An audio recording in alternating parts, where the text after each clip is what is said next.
This is the EU Trade Podcast with Samira Rafaela, featuring inspiring conversations on the future of trade in the European Union and beyond. Welcome at a new episode and the last episode for the Trade Podcast. Here today we have with us a special guest, Senator for D66 in the Netherlands, Fatimazhra Belhirch.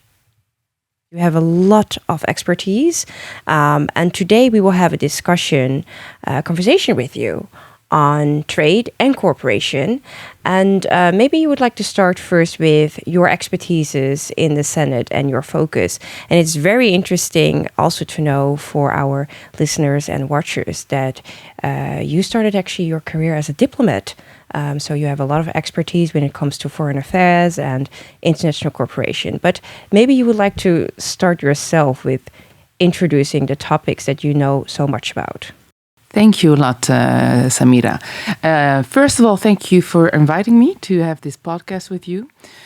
Always great to have a talk about international trade and foreign cooperation. As you said, I've been a diplomat for 14 years. And during those 14 years, I've seen a lot. I've visited many countries and have worked on foreign affairs, international development cooperation and foreign trade. And I was so excited when I was elected as a senator that I also could do these files. Because why for me it's important is that development cooperation is an issue that for the Netherlands and also for D66 is a theme that we have always supported. Because we, as a country, we have a good welfare. Yes. But we also want to spread it. The borders don't stop at the Netherlands. And what you see in, for example, developed countries, they have been increasing their economic growth, but more can be done also to stabilize these countries. And with our, as the Netherlands, as our policy, but also as our D66 policy, is that we should accelerate it more. And how can you do it? You can do it by combining foreign trade and development cooperation. Yes. And the Netherlands is actually unique, at least it was unique, because I think, if I don't say it incorrectly, so don't, pin me on this, around 12 years ago, we were the first country that combined these two subjects with each other, because it really reinforces. If you only look at development cooperation without foreign trade, you miss the opportunity to strengthen these economic part of these countries, because you want to make them not independent of aid. You want to make them grow also on themselves. Yes. And also within the Senate, but also you as a European parliamentarian, it's important to strengthen also that from the European side. But also as a senator, I also pay attention what we can do on that subject. Yeah. Because one of the important things is also, if you want to stimulate international trade and development cooperation, we have also some legislation and also codes that we want to ensure that should be implemented, like human rights standards, but also the standards of how we think responsible trade should be. Absolutely. And that's a good, cooperation with the EU, with the Commission, and also internally as the Netherlands. Absolutely. Yes, and we can expect actually for the upcoming year, and I hope also for the following years, new trade agreements where we will integrate more stronger standards on human rights, but even climate. And it's so interesting what you say about the combination of trade and development, because I've noticed myself that during my missions in the world for the European Parliament, that the Netherlands has a good PR. Like, we are known for this, for also these sustainable investments that we are willing to do in the local economy. We target, for example, youth and women in special projects. So it is very important, I believe, to transform development into trade. I mean, that would be my vision on it. But we need basically the whole world for that. So to start with, the European member states, to understand that we need to organize that differently. So how would you like to start with organizing that differently, also from the position that you have in the Senate? That's an interesting question because, as a senator, we are not really making new laws. The laws that go first to our parliament. Yeah. But maybe for the listeners that might not have knowledge on what you do as a senator, because you have an extremely important role as a senator. Also, some of the trade agreements that I work on, they will need to be approved by the Senate in the Senate. So I'll probably have some phone calls with you. But maybe you can explain first the competence that you have. Yeah, that's a good point, because in each country it's different. So the Senate, we have actually two chambers in the Netherlands. So you have Parliament. We call it in Dutch the Tweede Kamer. Now I'm getting confused. The Tweede Kamer, the second chamber, Parliament, and that is the chamber, the Parliament that really can make legislation and also agree on legislation which is put into by the government. After they decided upon it, so they approved it, then it goes to the last chamber, and that's the first chamber, in Dutch, the Eerste Kamer. So we have the final approval on legislation, so also on international trade agreements. Yes. For example, CETA. Yeah. And so, but we are not allowed to actually, we have a specific role to see if the legislation put before us is, for example, in accordance with our constitution. Yeah.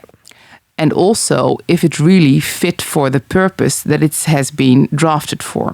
And also if it is implementable. So these are actually 3 points that we as a first chamber, as a Senate, look into. Of course, if there is sometimes, we can get a little bit further, but actually those are the three important points. And what I also tend to do, for me is also very important when I look at these 3 points, you can look at it from a different perspective. So when I wanted to be a candidate for the Senate, for me it was really important that I don't only look from one angle, but from different angles. Yes. Because I am a person with, I have a lot of experience, as you said, from the Ministry of Foreign Affairs.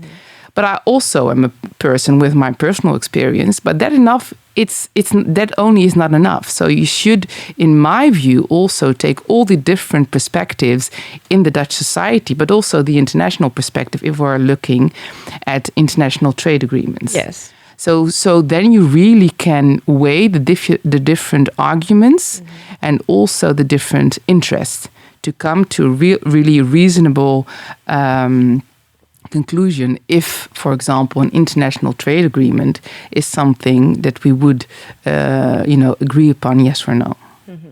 Yeah, I agree. And looking from the trade perspective, so we were just talking about the combination of development and international trade.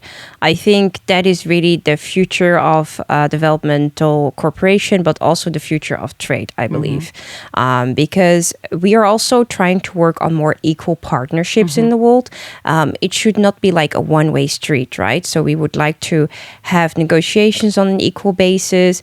We would like to close more agreements, not only trade agreements, but also investment agreements, also cooperation agreements that really have, an equal basis. And we really need to make sure that our partners can benefit from it as well. And I think one of the main important things is that we develop local economies and the workplace and labor rights, but also a strong focus on climate.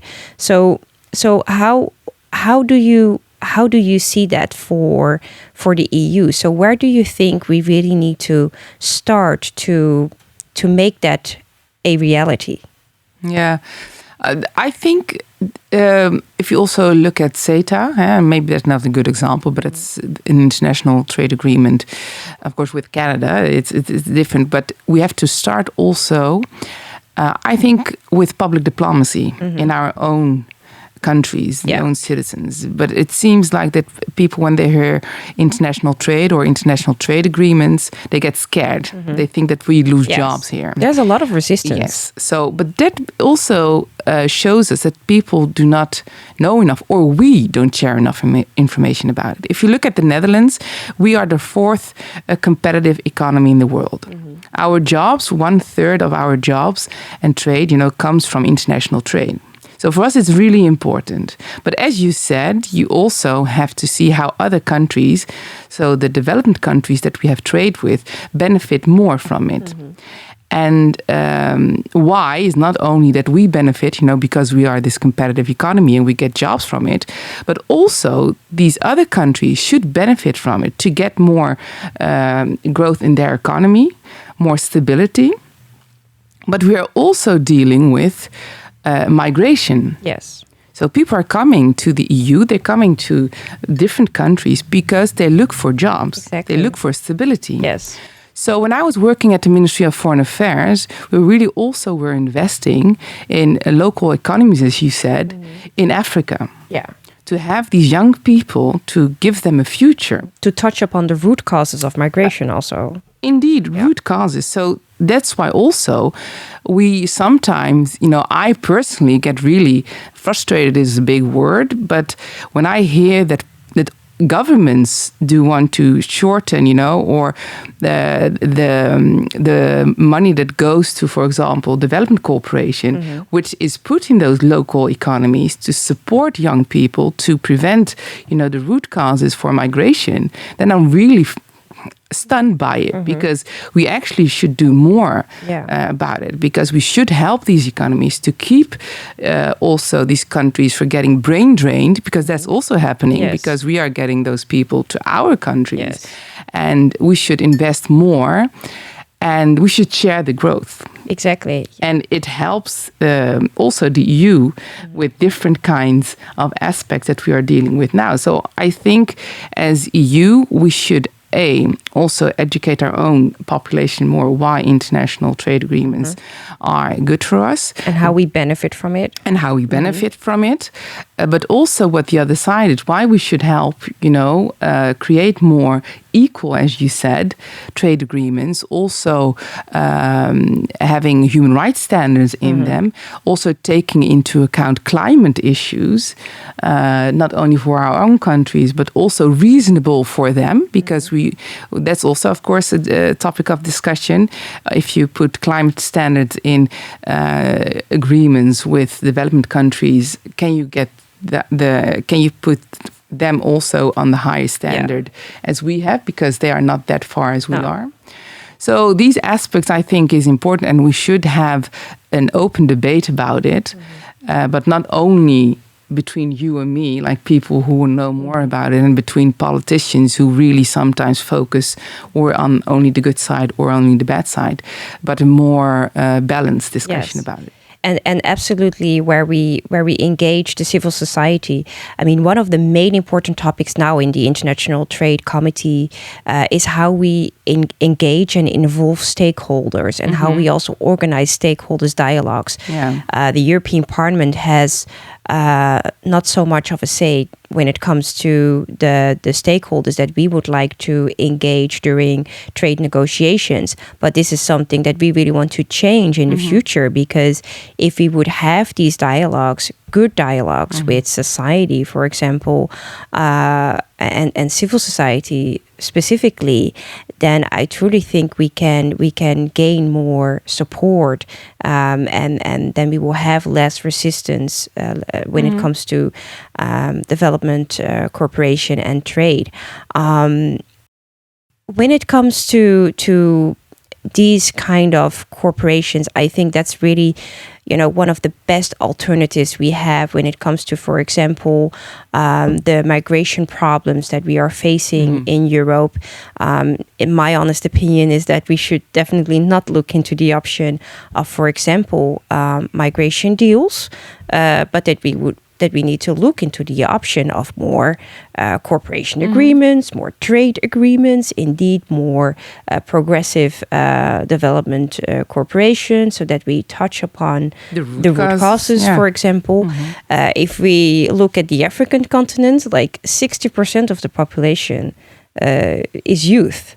And we have a lot of women to support, especially in the small and medium business sector. So there is a lot of potential that we can unlock, a lot of capital that we can unlock if we would continue with these agreements and cooperation.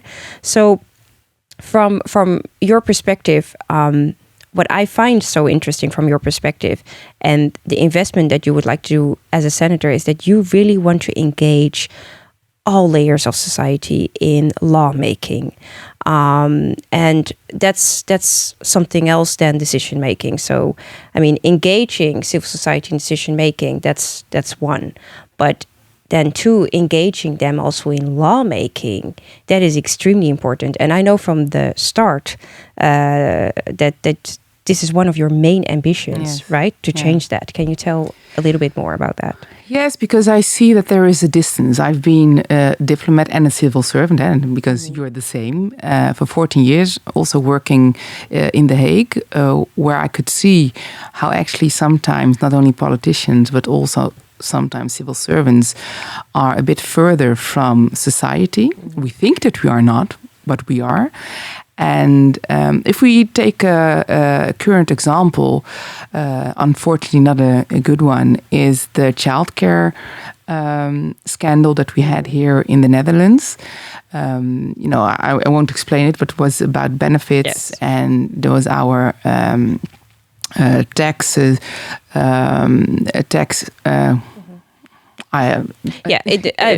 Belastingdienst, how do you call it? The tax inspections. Yeah, the tax inspections. They had this.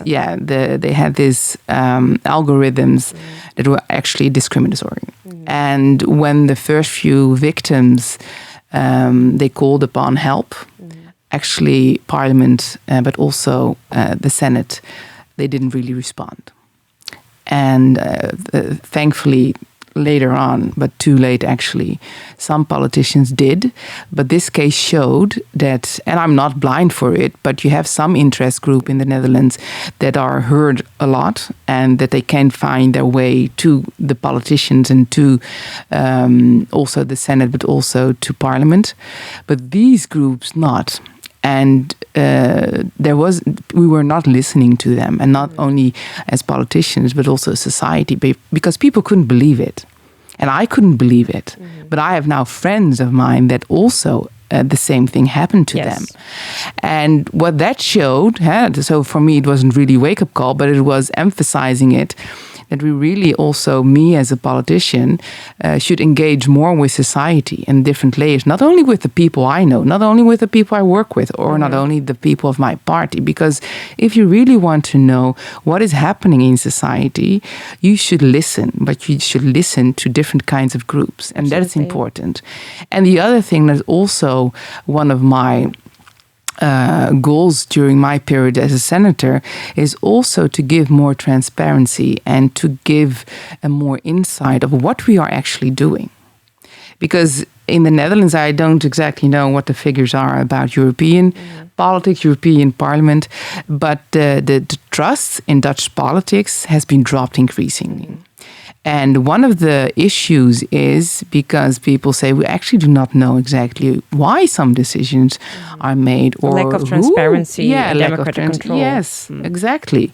So for me, it's also to show people what am I actually doing, and if we decide something, why aren't we deciding it? So to give more transparency, as you said, but also to give more the reasoning behind something. And so that is why it's important for me. Yes, and that's absolutely, I believe, a new way of doing politics. And I think there is a strong need in society for having that kind of politicians that are close to citizens and that are willing also to go to citizens.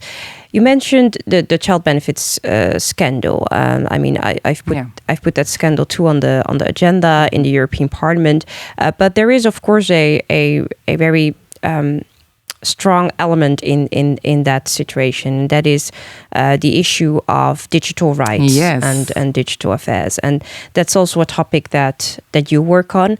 I see a strong link also with digitalization and the economic position of people and the economic benefits of people, because obviously the digital technologies that we use can really have a strong impact on the economic benefits and the economic security of people.